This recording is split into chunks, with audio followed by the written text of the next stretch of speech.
Hey guys, welcome back to Mo's Game Table. Today we're going to take a look inside the tutorial for Nations at War Digital. This is a game that is coming out from Lock and Load Publishing, and it will be available on Steam Early Access soon. Not sure when. It was originally supposed to be out already, but best laid plans and all that, it did not work out the way that they had wanted to, so we're waiting for it to be released. But in the meantime, I figured I would show you guys a look inside the tutorial. Alright, so I have a set right now for the tutorial. It's going to just set you up just like this. To read what the tutorial is about, we're going to just look at the mission, and it says tutorial, no bridge too far. It is on map 2, which is what you see behind this little window here, and there's a little bit of a readout there as to what the situation is for the scenario. You can read that if you want, hit pause and read it, but I'm not going to go over it. It's not really important to the scenario itself. We're just going to stick to the mechanics of the scenario and the tutorial. On the left hand side we have the allies. This is the units that you'll be facing for the allies, and we will be running the Axis units. We'll get these units here, as well as one support barrage of 3-4 fire mission. We will go over that when we get to that point. The scenario is 6 turns. There are 2 end turn markers in the cup, and the victory conditions are capture any 1 bridge hex within the town. Any other result is an American victory. And when we close this out, you'll see the hexes that are highlighted in gold. Those are the bridges, those are the objectives here for this scenario. Just as you've seen, if you've looked at any of the other videos that I've done, the objectives are always going to be highlighted here in gold. So over on the left-hand side, we have this little text box. This is what the tutorial does. It gives you these text boxes here, and you just click continue to move on to the next step. The first thing you're going to talk about is the icon bar on the right-hand side of this screen. If you've looked at it in my other videos, you know what this is, but I'll go over it just the same for anybody who may not be familiar with it. You can toggle the auto camera on and off. I have it toggled off because I just like to keep it off and not have the map pull me around for the different pieces of action. I'll watch it myself, easy enough. And the zoom here, you can just use this little scroll bar here to zoom in and out, or you can use the mouse scroll wheel, which is what I used right there. Then we have the manual, and this is the full core rules manual version 3.0, which comes with the box set, and it is also available on the Lock and Load website for you to download and read offline at your own leisure anytime you'd like to. You can just scroll through here, and this will give you the rules, every bit of the rules from the game. And just a little quick note, it is 81 pages. Don't be intimidated by that. This is a very simple game. The reason why it's 81 pages is Lock and Load is pretty exhaustive in giving you all of the detail that you'll need in the game. Like you see here, this is the listing of all of the counters in the game, a breakdown of every bit of the numbers that's on every counter, and then a lot of images in this rule book. The rules actually start on, let's see here, page 9, I guess you could say, is where we start with the general concepts, and then you will get the nomenclature definitions, so on and so forth. But we'll just scroll through real quick. You can see this text is fairly large, just what you get in the printed rulebook, so that's why you're going to have a lot of pages. There's not a tremendous amount of text on each page because they use a larger font, which us older guys really do appreciate. So we'll close out of that. We'll go to the menu option, and that's where you go resume, save, load game, options, and stop session. We're not going to stop the session. We'll just go back to resume, and we will move on to the next step. And here is where we go over controls. We've kind of already touched on that. Move in and out with the scroll wheel. You can also move around the map with the WSAD keys, which is what I've been using. That's what I prefer to use. You can also use the option of moving your mouse to the edge of the screen, which I've turned off, as you can see, because I'm at the edge of the screen and it's not moving the mouse around or the map around. And that's because I'm a little ham-fisted with my mouse, and I like to, kind of throw that mouse cursor all over the place. I'll jump from hex to hex during the game, and if I want to get to one of these edge hexes here for whatever reason, if I do that, it will definitely move the map. So I avoid that by turning it off. That's just a little general FYI for you. And then we have the game progression. At the start of the game, both players set up their forces on the board. This step has been skipped for the tutorial. If you watched the other scenario that I did, I set up these counters before the scenario started. Here it's already done for you. You don't have to worry about it, and it makes it easier just to jump right in. This is a controlled scenario that you're going to be basically told what to do, and you're going to do it. You're going to see the outcomes, and I'm going to give you a little bit more fleshed out answer than what you see in the tutorial, but it's pretty straightforward, pretty easy for you to understand. and it's going to give you the turn panel explanation here at the top, and we're going to talk about the counters as well. Nations at War is a chit pull system game, and that is what this is here. This is your virtual cup. When you play the board game, you're going to have these unit markers here, these formation counters, or the formation cards, because now they're using formation cards in the new version of Nations at War. But in this instance, they're still using the counters, and they effectively do the same thing. What you do is you throw these counters into a cup along with a couple of end turn markers. In this scenario, they only use 2. Some scenarios you will use 3. And for those not familiar with chit pull, you throw all these into a cup, and then you blindly pull one out. And depending on which one gets pulled, it will be either the American or the German in this instance, or an end turn marker. And then when the second end turn marker is pulled, that is the end of the turn, and it moves to the next one. And that's what the beauty of chit pull is. It introduces a lot of uncertainty and a lot of tension, and you never know if you're going to get to go. If you're going to go first, you're going to go second. Just keeps you guessing each time. There's no definite I go first and you go second every turn like in some games. Here, it's up in the air, which makes it a lot of fun. And as I've said before in another video here, the objectives are listed out for you here. We could just close that just to kind of clear up the clutter on the map. And then we're going to start off by seeing some explosions, because the first step in each turn is the artillery barrage. And like I pointed out before, the Germans get an artillery barrage here.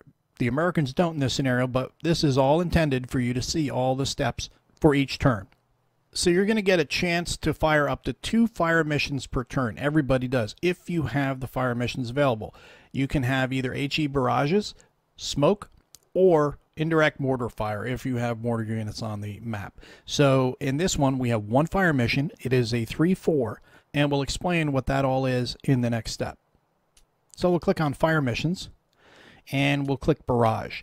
Now, everything you see here in green is within LOS of your headquarters or your recon units, and that's important because those units need to be able to see what your artillery is going to hit. Otherwise, you cannot send out a fire mission. So everything here pretty much is visible except for this 1 infantry unit here, and this template that I'm kind of throwing around here as a pointer is important because this is what you're going to place on the target, which is this infantry unit right here. When you place it there, not only are you going to have, I'm going to move it off for a second so that way we don't have the other pop-up box there, but where the bombs are in the center, that's where you're going to hit, but every hex around it, all 6 hexes around that are also going to be attacked. And what's going to happen is it's a 3-4 fire mission, so we're going to roll 3 dice, and the to hit is 4. So for every hex, you're going to roll 3 dice, and depending on how many hits you get, of 4 or better on the die roll, it's going to inflict 1 strike. And then there is going to be a little defense too, which we're going to touch on. But let's go ahead and select the impact area here, and we'll see the fun. And the first step in the artillery strike is to make sure your FO is sent the right coordinates up to your cannon cockers, and they can get steel on target effectively. And what you do is you roll a 1d6 and a roll of 2 to 6. It is on target. A roll of 1 is an ineffective mission, and it will not count. Here we've got a roll of 4, so it's definitely going to be on target. And as you see here at the very bottom of the dice, you have this little arrow line that's going to move from right to left. This is going to count down. It's a countdown timer, and this is going to count down how long you have to use fate points. We don't have fate points in this scenario, so we really don't need to touch on them, but fate points are granted in the scenario rules in some scenarios, and they allow you to affect the dice in different ways. You can read about it in the rule book. We don't need to cover it here because it's not going to have any effect in this scenario. All right, so let's let her rip on the artillery.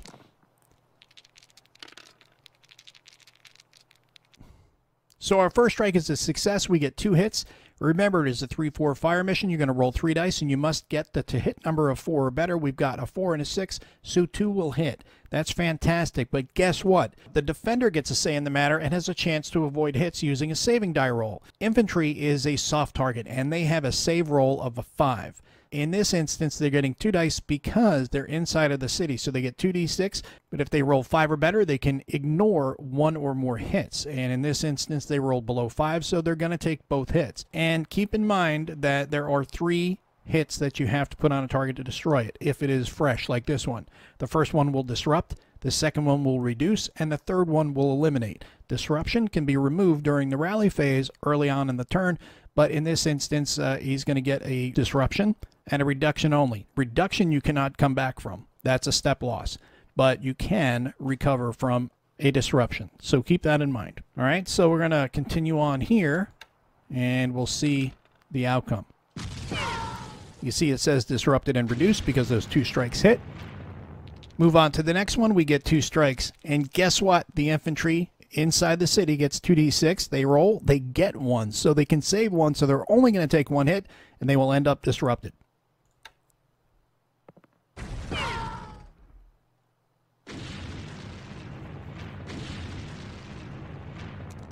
In this last attack, there are no defense die rolled because the unit is in the open and receives no terrain benefit, and in turn, no dice. So you won't be able to roll to get your save number. And there are 2 targets in the hex, so each will suffer 1 attack, as the damage has to be split amongst multiple targets in the hex. The easiest way to remember this is to follow the same mnemonic that I always used, and that is 1 for all before all for 1. So you can remember to spread out that damage amongst all the targets in the hex before you can ever put them all on one. So if we took out the infantry this time, and next time we were coming around, we were hitting the ATG, well, guess what? They're going to absorb all of those hits. So that's how that works.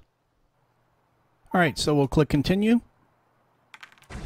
and we will see both units taking a disruption because they both get 1 hit. And the last piece of the attack deals with headquarters damage and destruction.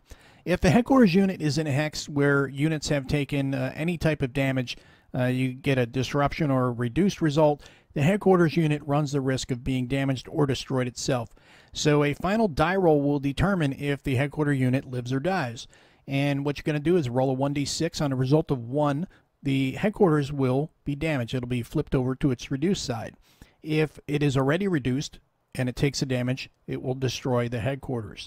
If a unit in the hex with the headquarters has been eliminated, there is a -2 die roll modifier applied to the die roll, and a result of 1 or less, the headquarters will be reduced, or if it's already reduced, it'll be damaged. If all units in the hex are eliminated, the headquarters will be eliminated as well. So you don't even have to roll the die. If everybody gets nuked in that hex, they're all going to die, including the headquarters.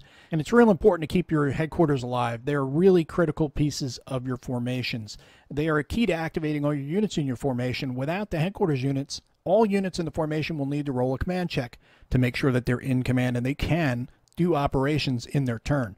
To do the command status check, you roll a 2d6 against your morale rating of the unit. And I'll give you an example here. If you had a formation headquarters with a morale of 7, it means that every unit not within the command radius of the unit must roll a 7 or less with that 2d6. In the case of an eliminated headquarters, all units in the formation must roll to see if they are considered in command and can therefore activate and move and fight as normal. So that's why it's so critical to protect your headquarters. In this instance, we have a die roll of 3, so the headquarters lives to fight another day. So we'll just continue on to the next step. And we'll see the carnage. There is no carnage. And this is what we were just talking about, command status.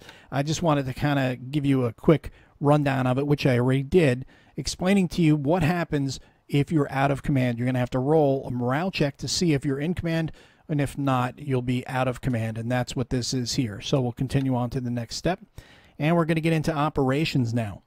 And now we're in the operations section of the turn, and as you can see, these units are glowing green around their edges, and that means they're all capable and ready to go with operations for this turn. So you'll be able to do whatever you want with your units. And the scenario here in the tutorial, it'll walk you through the steps that it wants you to take. So we're going to activate the Puma first, and you're going to click on the stack, the headquarters and Puma. We're going to select the Puma. To do operation, we're going to select perform operations. And when you select a unit, you're going to see a large template overlay that will change as you move the cursor around the map. And what this does is it indicates the ranges and lines of sight from each hex that you're moving into. Like if we move here, like we want to move this Puma to this hex and this hex, and we want to, say we want to end up over here. Once you move over here, this is what your ranges are going to be, and this is what your line of sight is going to be compared to the opposing units on the map right now. So this will give you a way to forecast where you're going to be, a little bit more situational awareness on the 2D battle space here that we're playing in. And any hex that you have line of sight to will be bright. Anything that's darked out, you do not have line of sight to for obvious reasons. Like, for example, over here, this 04, when we move back here, you can't see that because it is blocked by this city here. You can see into the city, but you can't see through it to the next hex. So that's something to keep in mind. And as we move around, I'm going to pull this back a little bit so you can see the yellow and the red. The yellow here indicates your high explosive range, and the red indicates your AP range, your armor piercing range. So that also is an easy indicator as to let you know what units are going to be in range of what weapons that you may use on your turn. And HE is for your soft targets, and AP is for your hard targets. Easy way to remember. HE is actually far more devastating to use than AP. You'd think, though, that AP would be really tough, but armor piercing is specifically meant to take on armored units.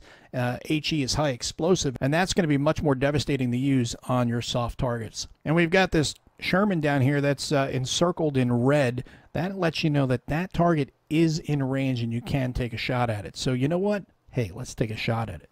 So you just click on it. You'll put the crosshairs on it. You select Perform Operations. And just like before, you're going to roll your 4d6 because that's your attack die. And you have an attack, one successful attack of a 6. And that is going to be a successful hit. Click Continue. But guess what? As I said before, the defender has a say in the matter. They roll their save die, and they successfully roll a 6 as well. So that mitigates the damage. In other words, you know, their driver definitely zigs when he should have zigged instead of zigged when he should have zagged, and he's definitely going to avoid that hit. And something I haven't touched on yet, in this situation, the Puma has a range of 4. You can see by the top left number 425 in the top left corner. The 4 is the range. This is obviously beyond 4. So this is what you call extended range. There's a couple of range bands. There's standard range and then there's extended range. And we're into extended range here. Extended range means you can shoot up to double the standard range. So standard would be 4. You can shoot up to 8. But in this instance, I think it's like 6, it looks like. So what happens is it raises your to-hit value by 1. Or the other way you can do it is you can reduce your firepower by 1 if the unit's to-hit number is already at 6. Being that we're not at 6, our to-hit number is 5, and we go in extended range, we had to roll a 6, which we did. And obviously, it didn't matter because the Sherman was able to roll its save. But I just wanted to point that out to you, being that, you know, it's something that you'll see here, and you may not have picked up on it, especially if you're not familiar with the game. But we'll move on to the next step. And you'll see the cool animation. You'll see the shot. You'll see the smoke. Impact doesn't matter because the driver was able to jink out of the way and not get his crew in danger. And another note about that extended range things, there's also reduced range. Your to-hit value gets reduced by 1 if the target is within less or equal to half the attacker's range, and units with underlined values do not gain the reduced range benefit and may never fire at extended range. Just another couple interesting notes for you. So what they're going to do now is we're going to do some moving. And we're going to take this half track here, and we're going to move it by collecting the Perform Operations. We're going to move here, and then we're going to move down here. And then we're going to unload the troops because they're carrying troops inside. We need to unload the troops. And the easiest way to do that is just click on the icon itself and the troops will dismount. Now I want to remove them for a second because I want to show you down here the timeline. It gives you, this timeline will walk you back. An easy way to redo your steps is just to click down here on the timeline and remove them. So we're going to step up here. We're going to go here. And you notice down here it says 3 out of 5 movement points are left. There goes your last 3 when you unload your units. You see here it says unload in 3, so that's the point cost for unloading your troops. All right, so this is what we're going to do. We'll just select Perform Operations, and you may run into opportunity fire here from the enemy. And this is something to bear in mind when you're doing your moves. As your unit moves, you can come under attack by opportunity fire from any good order opposing unit that is not ops complete. In this instance, the Sherman could take a pot shot at us if they choose, but the infantry units we disrupted and reduced from our earlier barrage are unable to attack, so we're good there. The only threat to us now is that M4 Sherman that's sitting down right off the road. And this shows you why it's good to soften up your targets before maneuvering with artillery if you've got it.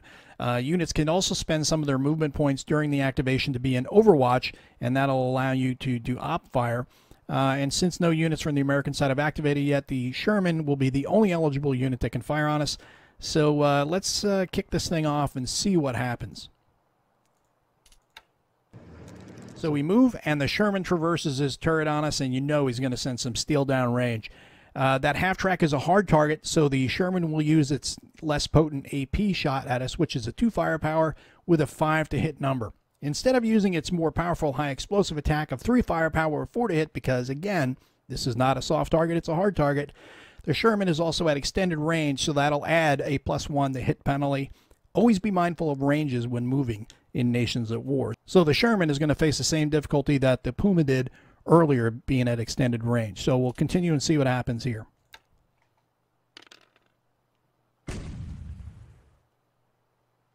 So the Sherman swings and misses, and the infantry will unload successfully. So now we've got some breathing room. All the enemy units are either ops complete or disrupted and can't act. So that gives us a lot of freedom to move units around without having to worry about getting shot at or anything. So you see now the benefit of successful fire and maneuver. So I'm just going to randomly move some units around here. I'm going to move these guys over here because this is not directed by the scenario, and we're going to unload our infantry here, perform that op. And we'll take this Puma and we'll move them, let's say we'll move them down to here, and we will enter Overwatch. So I put that Puma in Overwatch to give a little bit of assistance to the infantry that's down there in case the American units decide to get froggy and move up and attack. The infantry, I can possibly get a snapshot on them with a little op fire. So we're done. So we will hit the finish activation button and continue on. So now it's the Americans' turn. And again, remember the activation phases. You have your command checks, rallies, fire missions, operations, are all handled in this phase. And the first thing you're going to do is do your command check. They're going to rally successfully. They don't need to do a command check because they're all in command. They're going to successfully rally here. And that unit's going to rally. This unit does not rally, so they're not going to be able to do anything this turn. So remember, for disrupted units, you need to roll a morale check, and that is the sum of a 2d6, and it must be less than or equal to the morale value of your headquarters. In this instance, it is a 6. Headquarters do subtract their leadership value from morale check rolls used in the same hex, so it's good to know that when you have a key unit in the hex with that headquarters, you're going to get that added benefit on your morale check. If you roll higher than the morale value, as that one infantry unit did, you're going to remain disrupted, and you cannot attack during your next activation, but you can still move as long as it's either out of enemy LOS or you're moving away from the enemy. So we're going to click continue. And there's going to be an op fire situation here. The Puma can take a shot at this infantry unit, but you know what? I'm going to skip that. I'm going to save an op fire for somebody else. We've got an infantry attack here. They get a successful attack on my infantry, which is out in the open. They also get a shot at me with their ATG. They get 2 successful hits. I mitigate 1. I'm disrupted. And then the infantry back here is going to take a shot at this infantry unit, and it's going to be successful, and it's going to disrupt that infantry unit as well. Now the Sherman's going to take a shot at that half-track, and he's going to nail it.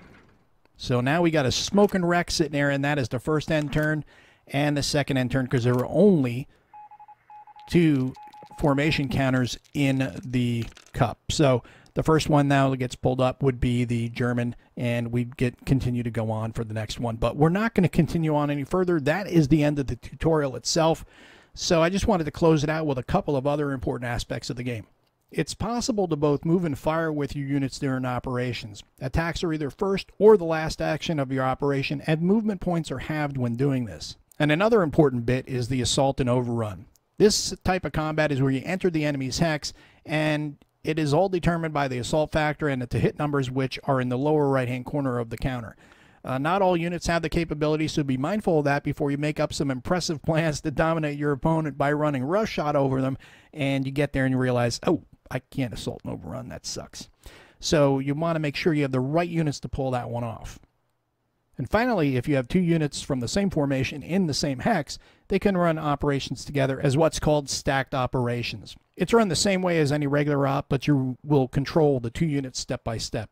It's also possible to split the stack during operations, but you cannot abandon your headquarters And as we've seen how critical the headquarters are, why would you ever want to abandon it?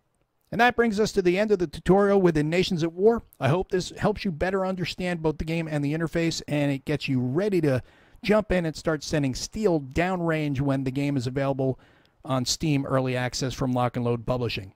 You have any comments or questions, post them down below. Thanks for tuning in, guys. See you next time.